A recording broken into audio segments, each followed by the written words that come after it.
I was the Hollywood correspondent for Eyewitness News on KABC Channel 7 in Los Angeles.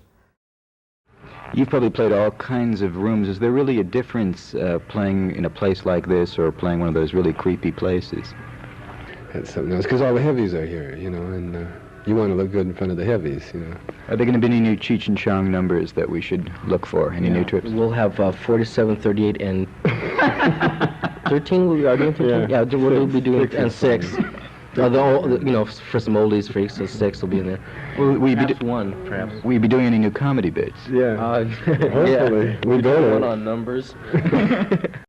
You've been doing it a long time, Chris. You've been on the road hundreds and hundreds and hundreds of nights of singing, writing, and all of it. Does it still excite you? Do you still enjoy it when you're out there? When it works, yeah.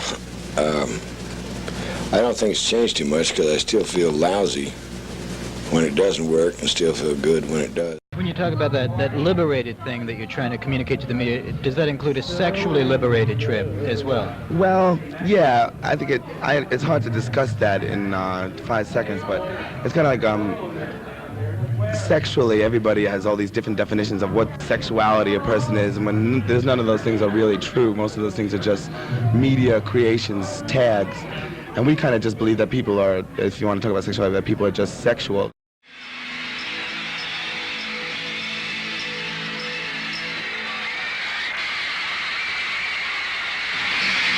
It had its ups and downs. I mean, it had its incredible ecstasies and its incredible depressions, as those things will want to do, you know, those phenomenal successes and all that activity. When it was good, it was great, and when it was bad, it was really bad.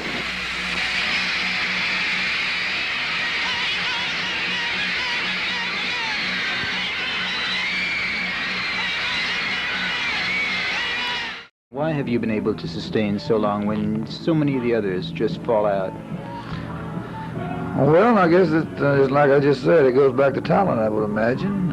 Recording, like when we record, we go in to do a session. Usually, I'll get my songs on the first take. We're just people. It's like being married to 4 people, but we own up to our egos. Everybody is interested in just keeping it as a group, and no matter what we can do on our own as solo performers or whatever, the main thing to us, and it applies to everyone in the group, is the who. Your success has just been incredible. How do you relate to it? How do you deal with it? Are you still overwhelmed by it, surprised by it, or are you getting used to it by now, Barry? No, I'm still, you know, I'm used to working hard. I'm used to recording a lot. I'm used to, it's like I'm just getting what I've been working for all these years. The Elton John on stage has only just begun, really. I mean, I had a meeting today and I'm planning bigger things and hopefully better things. People like villains, you know. I always did. And I'm probably one of the only villains around right now as far as, you know, the thing is like, I never take Alice seriously at all. And I hope the kids don't, because all I'm really doing is like playing, it's a role. I'm not going after a new audience, but it's more people's attitude towards me, you know. I think that there's so much musical prejudice, you know, that it's difficult to kind of clear your way through that, you know, and say, well, I like something because I like it, rather than so-and-so says it's hip or so-and-so says it's, you know, I'm supposed to like it. So I just have to approach it like that. You know, I think the main thing is that I'm going after it more now as artistically something that pleases me, and creatively something that pleases me, rather than, you know, if it sold 80 million records, it's a great record. Not true, you know. That's the difference in my attitude. It was a very, like I say, a strange experience. It was just instant non-acceptance. They hated you. Yeah, they really did. And it was a very weird thing, you know. I didn't know why, and there was very little response to anything we did until I did you know, the Stones' Honky Tonk Woman. And then it was their chance, and they started booing. So I rapidly went into Traveling Man, you know, as quickly as I could. And it stopped, but, you know, we all went off stage and just sort of looked at each other, you know, and didn't know what was, why they booed or anything. And I still don't really know. Like with the song Garden Party, it was really nothing but my thoughts you know, that was going on during that time, and it was an easy song to write. And those things just seem like they work out the best.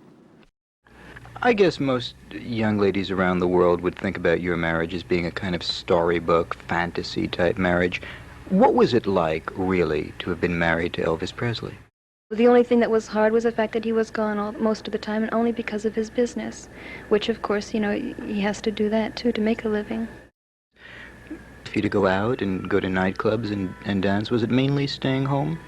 Yes. Mm-hmm. We had our own particular people that we had get-togethers with or whatever, and we kind of had them over every night, and it was like that most of the time. They're still with him, and it's pretty much the same. You've been a vegetarian for a long time. Talk to us a little bit about some of the advantages of eating fruits and vegetables as opposed to meat. Well, if the camera could pan around this room and see my sons who have been vegetarians for many years, I think that would answer your question. They have optimum health, optimum strength. They are together. I don't relate too much to any kind of dogmatic thing, and it seems dogmatic to me. Also, I'm not so sure it really is Oriental wisdom. It's more like Warner Brothers Hocus Pocus. I think it really is meant well and everything, all this nonviolent trip and all that. I'm somehow more interested in something more vital and more passionate than my own kind of expression. Otherwise, you know, I'd be sitting on top of a mountain. I wouldn't be here in Laurel Canyon. I do have to concentrate to not fall prey to this, you know. I mean, I keep thinking, I think I'll go out and get myself a Rolls-Royce Corniche. I wonder if I can really do that with all this money and that kind of thing. And I have to resist it. I've been involved in transcendental meditation, have studied with the Maharishi. Why do you pursue it, and tell us just a little bit about it? Well, one of the tunes that Mike and I wrote together, there was a specific mention of the world plan in He Come Down, I think is the title of the tune. And the world plan is emphasizing the science of creative intelligence, something Maharishi initiated in 1972. But that's probably as bold as we'll get as far as mentioning any specific. This young man is 15 years old. He tried to kill himself last year. We have concealed his identity. In your own words, in your own way, why did you want to take your life? Well, it's kind of hard to say. Lots of pressures are kind of built up, you know, within me. Nothing really outside that you could really tell. You know, if I told a lot of people, you know, who I know this, they'd be pretty shocked. Television has introduced a lot of rock stars, of course, to America, and tonight Elliot Mintz talks to the man who usually has introduced the rock personalities of the past 15 or 20 years. Elliot? Thank you. Dick Clark Productions earned about $10 million last year. As for the man himself, he is 44 years old, has been married twice, and has 3 children. Of all the disc jockeys and TV dance show hosts, he is the only one who seems to be constantly in touch with the musical tastes of America's young. The other day I visited with Dick Clark and asked him how he does it. Anybody can do it who's spent 23 years doing it, provided you can get that 23 years behind you. I'm a voracious reader of everything from the Wall Street Journal to Media Decisions, which is Madison Avenue's trade paper, to the Rolling Stone and Zoo World, which are underground newspapers for kids, to things even more avant-garde. I read 37 different pieces of material a week, usually on an airplane, and once you get that, and then you talk to hundreds of young people along the way, and they, for one reason or another, I find very easy to talk with. You put all of that together and you come up with what I call a seat pants survey of what's ready to be stocked on the shelves. I have to ask you, is there anything special that you do to maintain such a youthful image? I have a very facetious answer. I say I have 3 answers, and then the last one ends with a plastic surgeon. That's not true. It's mostly hereditary. I break all of the rules. I don't eat the right foods. I've taken vitamins since I was a kid, and that isn't probably the answer. I don't sleep good hours. I work peculiar things. It may have something to do with just being around young people. That may be the answer. It's a little too deep for me to put my finger on it. I prefer to think it's hereditary. Have young people changed, really, in the past 25 years? You know, if you had a half-hour conversation, we could go into that in great depth. The bottom line, again, is no, they haven't. People are always the same. The mores have changed a little bit. The ability to control birth has changed the morals of the younger generation, but basically they still now want the same things that I wanted when I was younger. I can't say that of you because you're still young. The musical taste of America's teenagers is fickle, to say the least. Those who involve themselves in the business of catering to that audience have to develop an almost intuitive sense of what the kids will enjoy. And perhaps that is Dick Clark's real talent. He represents to young America what Ed Sullivan represented to their parents. Barney? And he's been representing it for a long, long time, too. I don't know why there's a fascination in watching those people dance on that show, but there is. Occasionally I'll see it on the tube and I'll sit there and look at it for 10 or 15 minutes. There's some fascination involved. I think it might have something to do with wanting to retain one's own youth vicariously. On that day, we walked along the shore and talked about the highs and lows of once being a Beatle. When you think back during that period of time known as Beatlemania... Oh, that time. Are the thoughts happy ones? Are they good ones, John? Or... Yeah. Most of them are good, you know. I've even forgotten what touring was like. It's pretty good. You know? What do you mean you forgot? How can you ever forget that experience? Well, I mean, the bad side of it, I just remember the laughs, you know, and the funny bits. I don't remember the lousy food and that. Mind you, now I talk about it, yes, I think I do. In the long run, would you consider them happy recollections? Oh, sure. Right. You know, it was a great experience at 24 or 5, whenever it was, to do all that instead of something else. I couldn't think of anything better to do besides be a fisherman.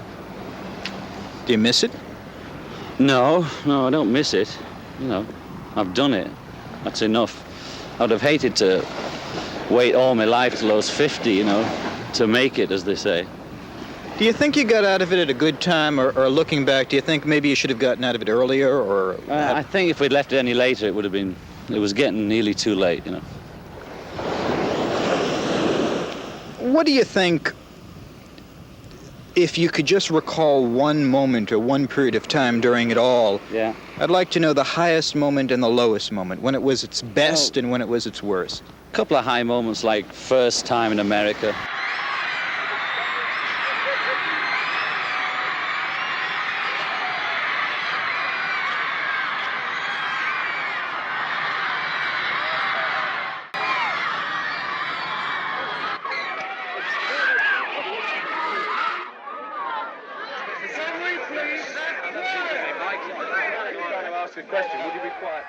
Hearing us on every channel, on, you know, 10 records in the charts or whatever it was.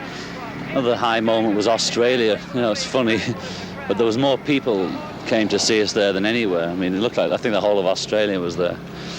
Low moments are those moments like when Brian died, you know, things like that, which were just, you know, we weren't ready for it. Well, I don't know what to say, you know, we've only just heard and it's hard to think of things to say. But he was just a beautiful fella, you know, and it's terrible. What are your plans now? Well, we haven't made any, you know. I mean, we only just heard, haven't we? And they were the real low moments, suddenly finding ourselves on our own. You know? You happier now, do you think, than during all those years? I'm basically the same, you know, I've had a bit more experience, you know, so maybe I can deal with it maybe 1% better. But I'm pretty much the same, just older. You know? A lot of people in America still don't really understand why it all ended. 1,000,001 rumors, conflicting stories. If you had to make one statement as to what busted up the Beatles, what ended it, what would you say? Because we all had basically had enough. And nobody knew how to say it. I mean, we mightn't even have been aware that we'd had enough ourselves. You know, that's why I say maybe we should have finished it a bit sooner. Since the split, each one of the Beatles has gone his own way and has enjoyed a tremendous amount of popularity. But still the question, will they ever team up again? It's quite possible, yes. I don't know why the hell we'd do it, but it's possible. Would you like that to happen? If it happens, I'll enjoy it. Would you want to initiate that happening? Well, I couldn't say. If you could, I mean, is it something you would like to see yourself doing? If I could. I don't know, Ellie, because you know me. I go on instinct, and if the idea hit me tomorrow, you know, I might call them and say, come on, let's do something. And so I couldn't really tell you. If it happens, it'll happen. You know. So it is not something that you would totally rule out as never taking place again? No, no. My memories are now all fond, and the wounds are healed, and if we do it, we do it. If we record, we record. I don't know. As long as we make music, you know. And there's no hard feelings to any member of the group or anything? No, nobody in particular. No. Nobody. I wish you all the luck with Mind Games. Thank you. It's a great record. I like it. Thank you. And you? I quite like yourself, actually.